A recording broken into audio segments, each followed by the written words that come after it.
What do you see? Your daughter? The park? Wasn't paying attention. Just for a second.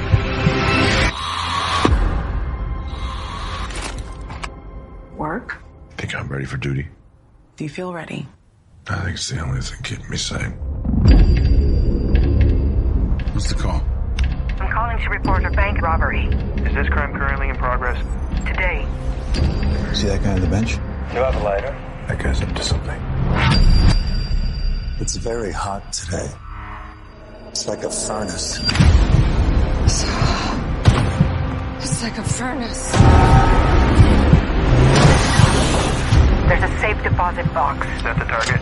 Box 23.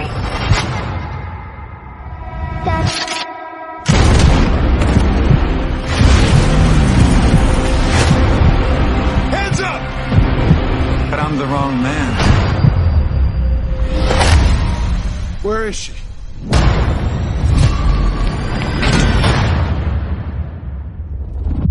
I know you called the tip in on the bank heist. Who the hell are you? What makes total strangers pull off an elaborate bank heist? Are you familiar with the concept of hypnotics? Hypnotics. Hypnotics have the ability to influence the brain, sound, voice, Need a light? locking eyes. Hypnotics use them to make you see a version of the world that doesn't exist. Next. It's not him anymore. Nick, stop!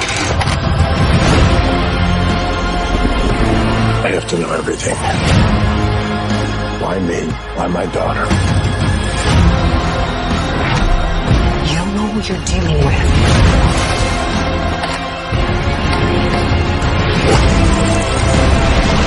What you're seeing isn't real! Get back! Hypnotics make everything that you see and do feel perfectly normal.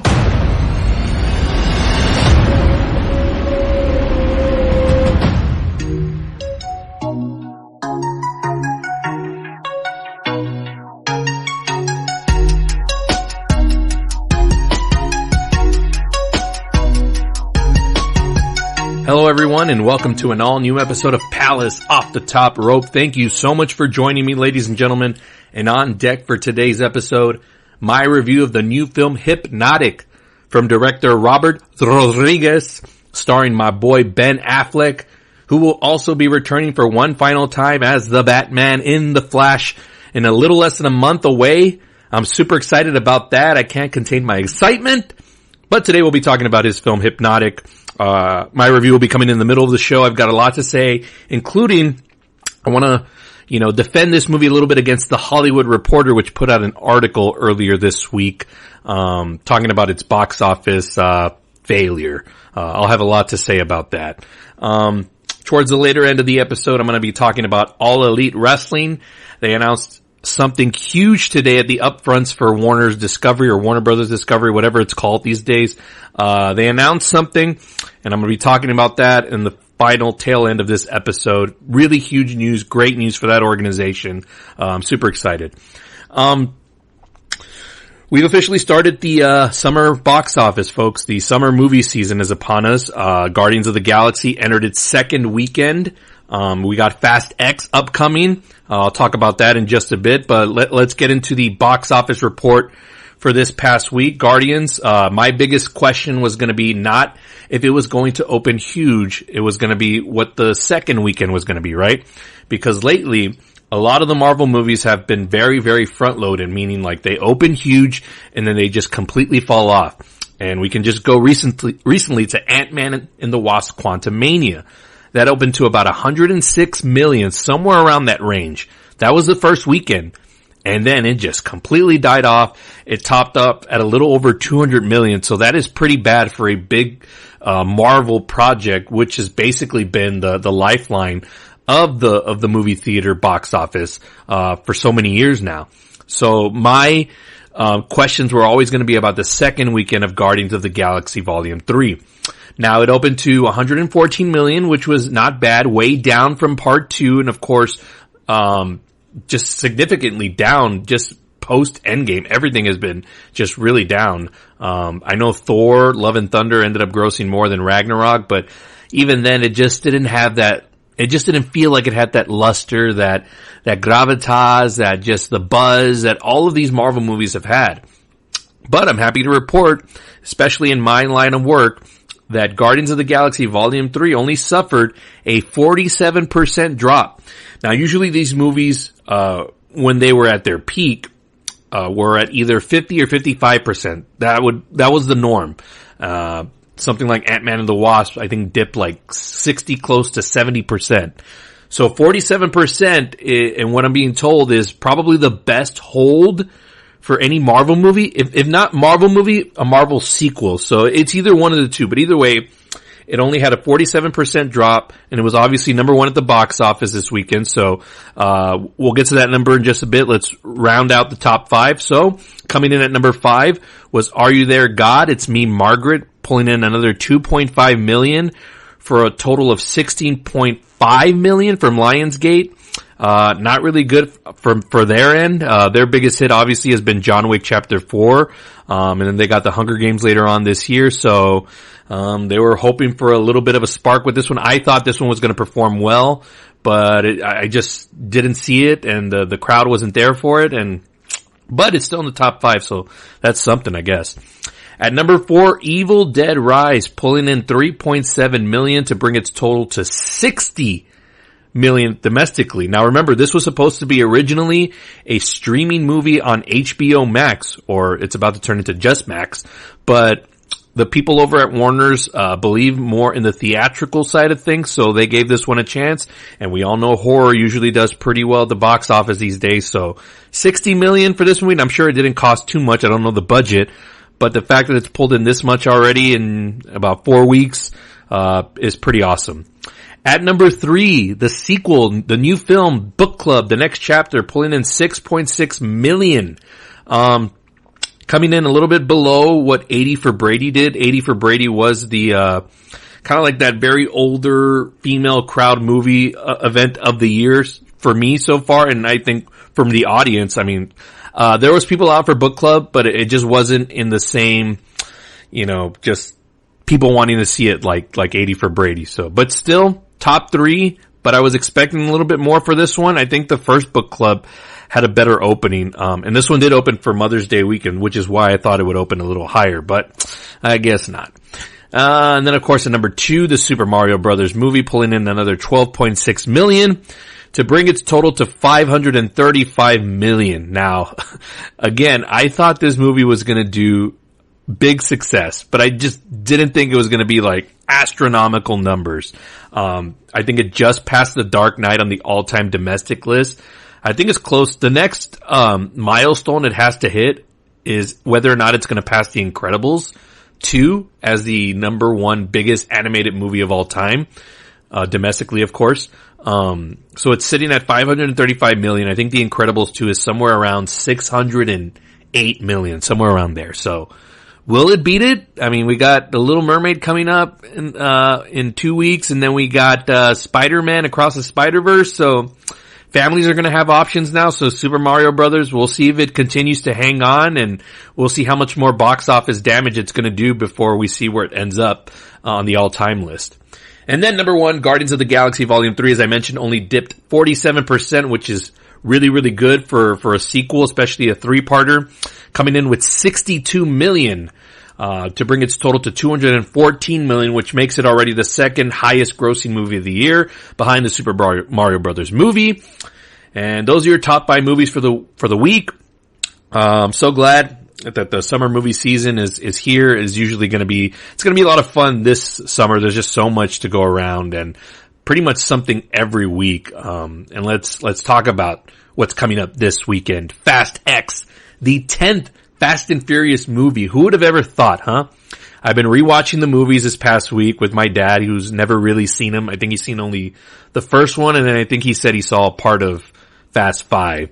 So we've been rewatching them, and of course, they get ridiculous and more ridiculous as you go on. But man, it's such a fun franchise, man. And I know what these movies are. And I know we've seen the best of them already. For me, like part 5 and part 6 were like the peak of how good they were going to get. And 7, of course, was like a miracle considering what happened with Paul Walker. So, and that one was of course the highest grossing in the franchise because of that. But ever since then, it's kind of just been like, whatever, but I still enjoyed the characters, and they've added a couple more people like Charlize Theron, who's always pretty good. John Cena from the WWE world, I of course enjoy that. That kind of piqued my interest more for F9, which came out 2 years ago. And now for this one, they're adding in Jason Momoa, who looks like freaking playing the Joker. It looks balls to the wall, even more crazy and over the top, and the villain just looks ridiculous, which Momoa is playing. They're also adding in Brie Larson. I'm not sure what her character is going to be. I've read up a little bit, but not too much. I know the movie's been out already internationally, and people have reviewed it and spoiled it and all that stuff. But the biggest thing coming out of the release of it internationally was Vin Diesel was on the red carpet with Michelle Rodriguez, and I think it was like a Fandango interview. And they were talking about, the interviewer was talking about like, oh, this is like, the first of the part 2, cause Fast X is going to be a 2-part, finale. And Vin Diesel let it slip that the Universal, head honchos were watching the movie, and they were like, you think maybe you can squeeze another movie out of it and make it like a trilogy? So it looks like we may be getting 2 more Fast and Furious movies after this one. Of course, they're all I think they're all just going to be called like Fast X. So it's going to be Fast X Part 2 whenever the next one hits in 2025. And then I'm sure Part 3 will be either 2 years after that or a year later. I'm not sure how I'm sure they want to milk it for as much as they can. Cause I don't blame Universal, because you can shit on Fast and Furious all you want, people. You can say, oh, like, I've had enough of these movies. Like, this is a freaking $1 billion franchise. Like, and who would have, this is like one of the biggest miracles in the history of movies. Like, if you look back on the history of what this was supposed to be and how big it got. So, you can hate it for all you want, but it's made a lot of money, not just here in the US, but just all over the world. So it's a global, phenomenon. So, yes, Universal, if they want to stretch it out more, of course they're going to want to. Do I want to see it end? Of course, sure, because I think it peaked a long time ago, but, if they made like Fast and Furious 20 and you still had like somewhat of the same cast, of course I'm going to show up every time, because I just enjoy these characters, even though I know the movies aren't as good. But as far as like what it's going to do for opening weekend, F9 opened to about 70 million, and that was around the time of the pandemic, still pretty much going full on. Like, movie theaters were back open fully, but it was still kind of like, do people want to go out? So it was still like a weird time, but now we're like full on back to the way it was before the pandemic. So what I'm predicting for this one, honestly, I wouldn't be shocked if it was around 50, 55, Anything above 60 for me would be considered like a surprise, just because I think the 10th movie, it's just really hard unless you're Marvel, but again, Marvel has variety, but a 10th movie in a franchise, come on, at some point it's gotta be overkill, right? So yes, I'm going with around 50 to 55 million for my prediction, but again, if it goes above 60, then I'll be surprised, and that means this franchise has still got something for it, going for it. And, the reviews are going to matter too, because there's going to be a lot of competition. It's got Guardians this weekend too, which is going to be holding well, and the critics love it, the audience loves it. I kind of still want to see it again. I really enjoyed the movie. And people are still coming out to see that, so it's got that going against it. Then you got Disney coming out next week with The Little Mermaid, and that's going to attract families and all that stuff. So it's got strong competition for Memorial Day weekend. And then, of course, the week after that is Spider-Man Across the Spider-Verse, which is going to build off the huge success of the first one. So, it may get lost in the shuffle. It's going to be number 1 this weekend, no doubt about it. But where it goes after that, I'm not sure. It could really, really fall off quickly. But of course, it depends on whether the audience likes it or not. That's going to be a huge part of it. With these movies, the critics really don't matter, because this is like the kind of like, it's not in the same like the early Transformers movies, but it's sort of in that range where like the critics don't matter, cause people love these characters and they continue to show up, especially here in the South Texas, the Hispanic, demo really loves those movies. So we'll see. I mean, it may be huge here in South Texas, but everywhere else, people may just not really show up for it. But I think it's got a good enough cast and it looks decent enough. Just my perspective on seeing the trailers and stuff. I mean, at this point, they went to space and, for me, my favorite was always Paul Walker. He was always the heartbeat of the franchise, but obviously he passed away. There's rumors that he may be brought back, cause if you saw Furious 7 as I was watching last night, and they were still in the early stages of that, but Paul Walker's brother finished that movie and they digitized Paul Walker's face onto, I believe it was like Cody Walker, I believe is the name of the brother. And they pasted Paul's face on him and he finished off the movie. And again, I'm not going to fault the technology at the time. It just was very in the early stages, but you could tell, right, that it wasn't Paul Walker. Especially me, like I could notice stuff like that right off the bat. But the technology has gotten better, but I'm also about like, I mean, if he's got the blessing of the family to do something like that, and I'm talking like Vin Diesel and the producers, all that stuff, if they got permission from the family to use his likeness and to bring him back in some form, we'll see. I really don't want to see it, but if it were to happen, would I like shed a tear maybe? I don't know. Probably not. I'm thinking too far ahead, but I just want an entertaining movie. I know what these things are. I'm not expecting like Oscars and that's okay. Most movies that you see in your life, and I preach this all the time, most movies in your life are going to be 3 stars. They're going to just be okay. Like you go in for 2 hours or whatever it is and you're going to come out and be like, that was fun. And then you move on with your life. It's not going to have you like thinking about it for months on end and have you questioning and, looking stuff up. Like, no, it's just a fun time at the movies. And isn't that really what you want out of your movie theater experience, is just to have a good time? And that's what the Fast series is, for as ridiculous as it is. Anyways, that's the box office talk for this week. Let's take a quick break. When we come back, I'm going to review the new film Hypnotic starring Ben Affleck. This is Palace Off the Top Rope. We'll be right back. Let's start back at the beginning, shall we? Los Angeles, 2001. Local kids, street racers who became hijackers. If it could be done in a car, they did it. If it violates the laws of gravity, they did it twice. But the days where one man behind the wheel of a car can make a difference are over. You might want to buckle up.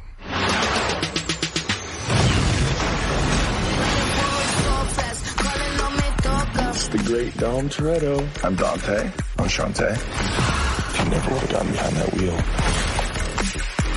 I'd never be the man I am today. He's coming for you with everything. Let's end this. That was awesome! Rated PG-13. Only in theaters May 19th. Welcome back to the show. Once again, Fast X is in theaters this Friday. Looking forward to that. One more thing I wanted to talk about before we get to my review of Hypnotic. The new trailer for Mission Impossible Dead Reckoning Part 1 came out today. It's a new trailer. We've obviously had the teaser that's been out for a while. I think it came out like in December. But we got a new one today, which I was hoping would at least give us somewhat more of what the movie's going to be about. And, I'm not sure if we quite got that. It was more of a remixed version of the trailer that we already got, just sprinkled in with a couple of new shots, and most of it like Tom Cruise just running around and talking about needing to save everybody and how his friends are more important than his own life. It looks awesome. I'm super excited for it. I'm not gonna lie. But I was a little underwhelmed by the trailer just because I need to get like more pumped for it. And probably more because I was spoiled by Mission Impossible Fallout and how fucking incredible that trailer was. If you remember, go look it up. The first teaser trailer for that one, it was set to Imagine Dragons Friction, and it was just done so well. I think it was one of the best trailers of the last decade. And the Mission Impossible movies have usually been pretty good about adding like a nice song to get you even more amped. So from that aspect, I've just been spoiled, so I was a little underwhelmed, but the movie looks fantastic. Like, it looks beautifully shot, and I'm expecting nothing less from Christopher McQuarrie, who's directed the last, 3 movies now.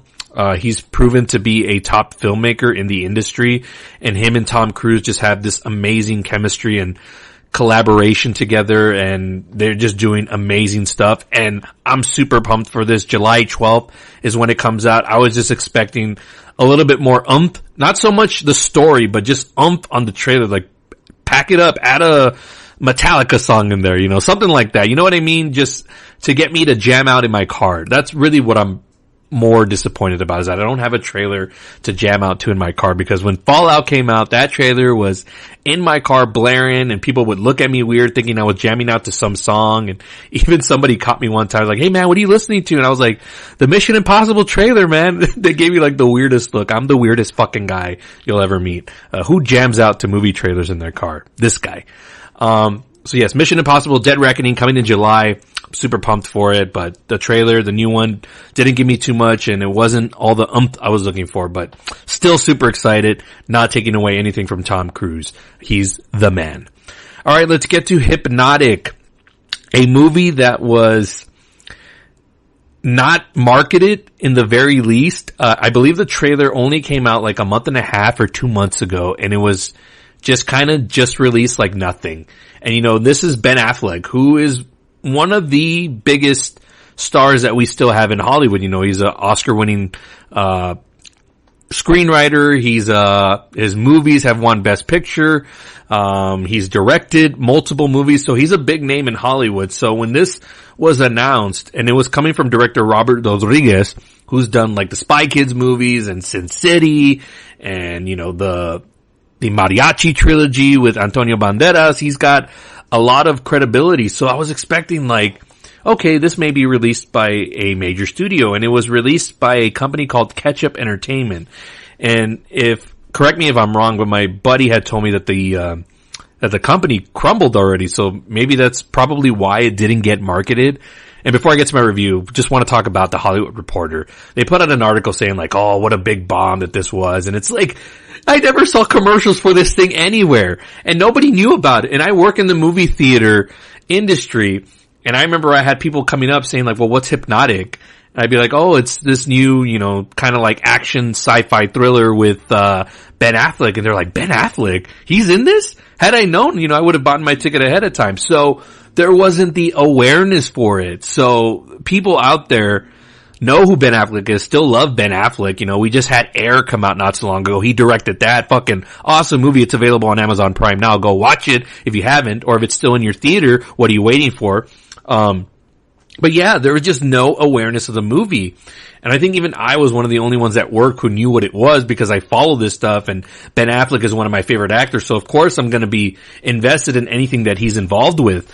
But there was just no marketing whatsoever for this, and for them to slam this movie like it was some big ass failure. It's not like it was released by Warner Brothers. You could say that. Had this been released by Warner Brothers or Paramount Pictures or Universal, where they had a marketing campaign and you see commercials on YouTube, on TV, wherever, TikTok, you'd see ads for it. You saw nothing for this movie. So, and if you watch it, it really doesn't have kind of like the big budget behind it that a major studio would give a movie like this, because this would, and this was kind of like a throwback for me, this was kind of like a movie that would have been released like in the early 2000s, maybe late 90s, and Ben Affleck in the early part of his career would have done a movie like this, and it maybe would have done a little bit higher had it been released by a bigger studio. But it wasn't, so it was kind of a little bit low scale. The script was not all too, let's say, it needed some tightening up, and some of the dialogue could have been a bit better. You could tell where it was maybe a fresh young writer, or someone just really, I think Rodriguez wrote it. If I am, I mean, I don't mean to be harsh on him, but sometimes like, he's a great director, but sometimes like you could leave the writing to somebody else. Some of the dialogue in this movie was just kind of like, oh man, Ben Affleck, you're talking about a guy that's done Good Will Hunting and, Argo, and just movies like that where the dialogue is a little bit more just up to par with the star that he is. But nonetheless, it's a 90-minute movie. I enjoyed it for what it was. I believe it was filmed in different parts of Texas. Ben Affleck does shout out Laredo, my hometown, in some of his dialogue, so I will give Rodriguez props for that. So that was cool. But the story's pretty simple. It tries to go into like this huge sci-fi thing. So it's basically about Ben Affleck plays this cop. He's an Austin police officer or detective, and his daughter goes missing on whenever has her and they're out like at the park or something like that. And the daughter goes missing, and it turns out that they're involved in this whole thing, and it turns into this huge like mind-bending kind of story. But again, there's moments where this thing has flashes that it could be like awesome and turned into a franchise, and it even leaves it open-ended where they could make a sequel, but the fact that this didn't even make money. So unless like Warner's or something like that saw this and saw potential and invested into a sequel, I don't see it happening. But there are moments where it's like, man, there's good stuff here where you could build on the mythology, but I just feel it wasn't executed just right. But to see Ben Affleck in a movie like this, is kind of a little bit surprising, only because I feel like he's matured. And I'm not saying like this is like some like beneath him type of movie, but I just mean in terms of like the presentation. Like the younger Affleck, yes, would have done this, like no question. But what I did enjoy was Ben Affleck's performance, because you can tell he's seasoned now and more mature as an actor. So he knows how to kind of play it the way he's supposed to. And that makes it fresh and exciting. And also just like, this is like the mid-budget type of movie that we used to miss getting released in theaters. Like, not everything needs to be a giant box office hit. Do we want all movies to be successful and make money? Yes, but they're also like, again, like people that didn't know, that were walking into the theater just looking for something to watch, and they were like, oh, Ben Affleck's in this? Cool. Let me go see it. Like, those are the days, and this is why I think movie stars are still so important and vital to like, you know, original movies getting made. Now, Hypnotic is not some like new concept. Like there's always been these like mind-bending thrillers where it's kind of like got Inception vibes and Matrix and stuff like that. And is this the real world? Is it not the real world? What's going on? What's real? What's not? So it's not new in that aspect, but it's a different perspective on that kind of story. And I appreciate that. So in that sense, it is kind of like original. I mean, it's not based off of anything that's been done before. Like it's not a reboot or a remake. So yes, I think having movie stars and stuff like this is vital, for movie theaters as far as like alternative content. Because imagine if you're not into the comic books and the Guardians or the Super Mario, just you don't want to be around kids and you want just like a good adult action drama thriller, like there's your movie right there. And I think had it gotten the awareness and the marketing behind it, the machine behind it, I think it could have done decent. I mean, Ben Affleck's not a nobody. I mean, we all know who he is. He's played Batman. He's been in big movies. He's associated with Matt Damon. So he's a well-known person, and he's married to one of the most gorgeous women in the world, in Jennifer Lopez. So yes, he's a well-known, celebrity in Hollywood. So I just think that with the right push of marketing, this could have done a little better. But of course, it wasn't distributed by Warner's or Universal or Paramount or anything like that. So when I saw who it was distributed by, and it was one of those movies where, and you've seen those movies where it's got like 12 or 15 production logos before the movie starts. So that's how you know it took like a bunch of people to get involved to get this thing made and get it released. Which is weird though, because, you know, Robert Rodriguez is pretty well known as well, and you figured he'd have some kind of, you know, credibility and notoriety, and same thing for Ben Affleck, you know, he's starring in it, but again, the movie's not as strong, so I could see it from that point of view, but I still enjoyed it. It was 90 minutes. It didn't harm me. I was in and out, and I was like, and like I just mentioned earlier with Fast X, like I don't need all my movies to be Oscar contenders or the greatest thing ever or the worst thing ever. Movies can kind of just be in the middle, and that's what this was, a middle, you know, mid-budget movie starring one of my favorite actors. And will I add this to my collection? I collect all Ben Affleck movies on physical media, so I'll probably add this one if it gets released. But that's just me. But, you know, if you got nothing else to watch and you've got it at your theater and you want to see something different that's not out of the norm that we're getting with superhero movies and just big IP movies, like go check out this one. It's more character driven, and it kind of wants to make you think, but it's not as smart as it wants to be. but it's still entertaining enough, and it's not bloated and long, so you're not going to be in there forever. So I liked it, and again, it was also limited release, so I don't know really if it isn't everywhere. So again, Hollywood Reporter, so stupid for trying to dog on this and call it a bomb. But yeah, that's Hypnotic for you, and that's my movie of the week. Let's take one final break. When we come back, I'm going to talk a little bit of wrestling and All Elite Wrestling and everything that they announced today at the upfronts for Warner Brothers Discovery. This is Palace Off the Top Rope. We'll be right back. Live from the Jeddah Superdome in the Kingdom of Saudi Arabia.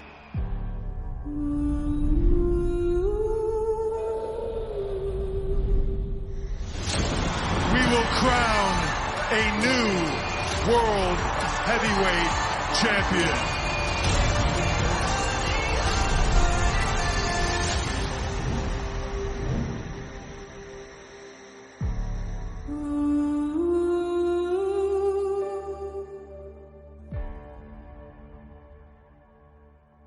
Welcome back to the show. WWE Night of Champions coming to you next Saturday afternoon from Saudi Arabia. We're going to be crowning the new World Heavyweight Champion, a title that was created exclusively for Monday Night Raw, and we'll see Seth freaking Rollins versus AJ Styles to see who will be the first champion ever with that belt. I personally don't like it. I like only having one championship for the brand, but unfortunately Roman Reigns holds the WWE Championship, which has all of the lineage and the Universal Championship together. So, but he's on SmackDown, so they created this whole thing. So it's just like 2002 all over again. So, but people are acting like this is being done for the first time ever. But I don't understand some of these wrestling journalists who don't even look at their own history. I do, so it's weird for me. So that the fact that they're creating this new belt is just, it's a little odd for me. But, if I had to pick anyone, well, you know, I'll save it for next week when the show airs, or maybe I'll do a little preview of it come next week. All right, AEW guys, let's finish this out. So today Warner Brothers Discovery had their upfronts where they announced like their television shows, and all of the networks have been doing this like over the last like week or so. You know, we saw ABC, Fox, all that stuff. So this had been in the works for a while, and I've been reading about it, but I didn't really want to talk about it until it was official. I had mentioned about CM Punk possibly coming back to AEW. Now that looks to be the case. I'm recording this now while AEW Dynamite is going on TBS, so we'll find out more about that part of it. But officially, folks, there is going to be a new television show from AEW on Saturday nights called AEW Saturday Collision. So this is going to be a 2-hour show. It's going to be the equivalent of how when there was Monday Night Raw, and then they created SmackDown. So two like just prime time shows dedicated to content.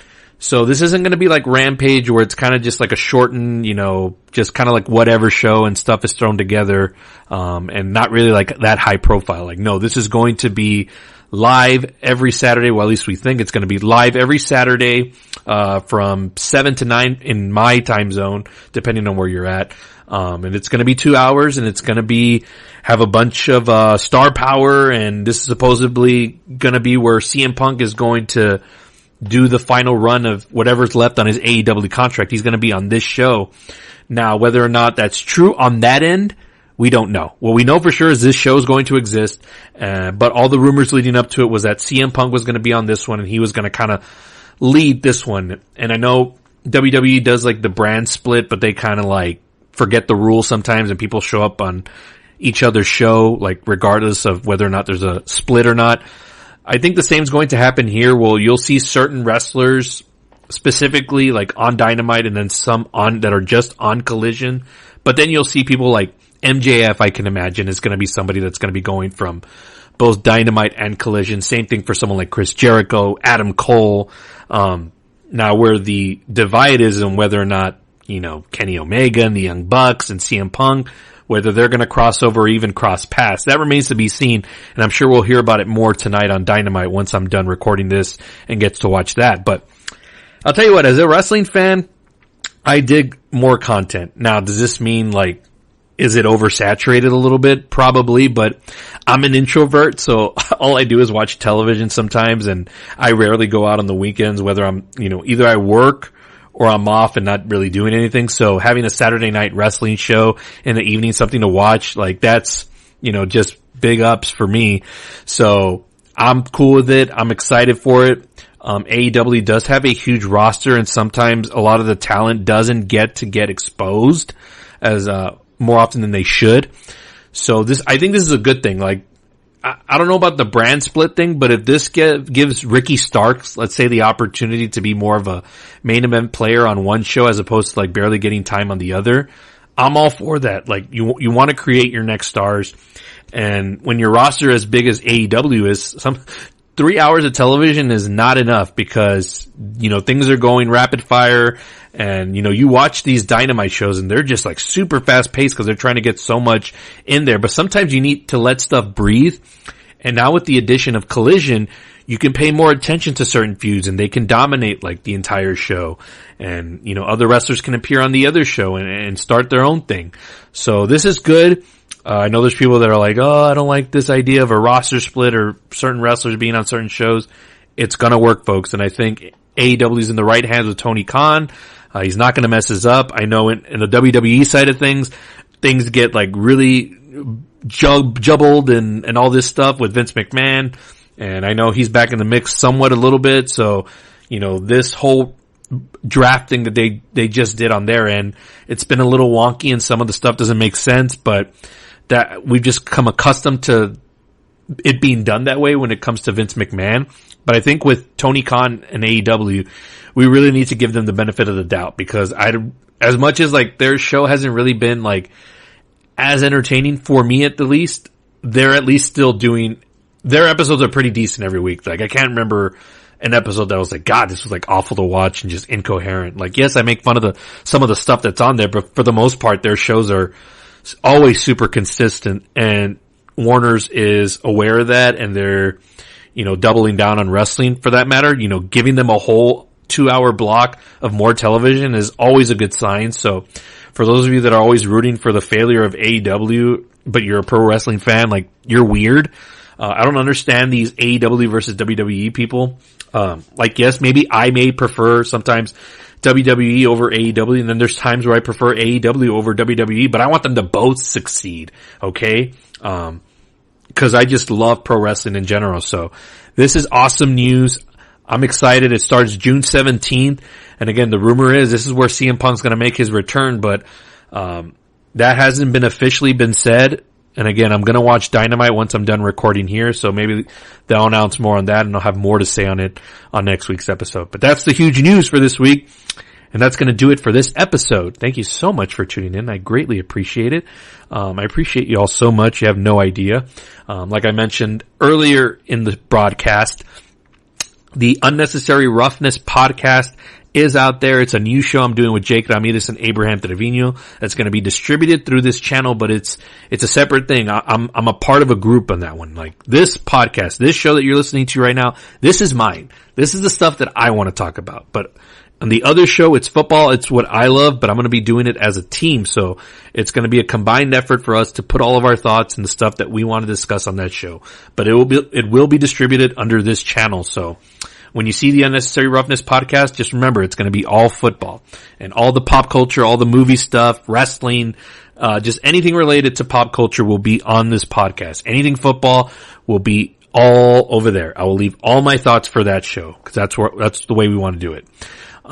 You can follow this podcast on Spotify, Apple Podcast, iHeartRadio, Pandora, however you get your podcast. It's pretty much on all the channels. I release it through podbean.com. You can download also the Podbean app. You can listen through there. I do distribute it through Facebook, Twitter, Instagram, and sometimes YouTube. Sometimes it pops up there, sometimes it doesn't. So you can listen also through there. Thank you guys so much for tuning in. We'll catch you next week. I'll be reviewing Fast X. Maybe I'll do a little preview of Night of Champions. And then we'll see if we hear more about CM Punk possibly returning on this new Collision show that's going to be debuting on June 17th. That's the weekend of The Flash. Something big is happening there. Anyways, take care. God bless, guys. You're in the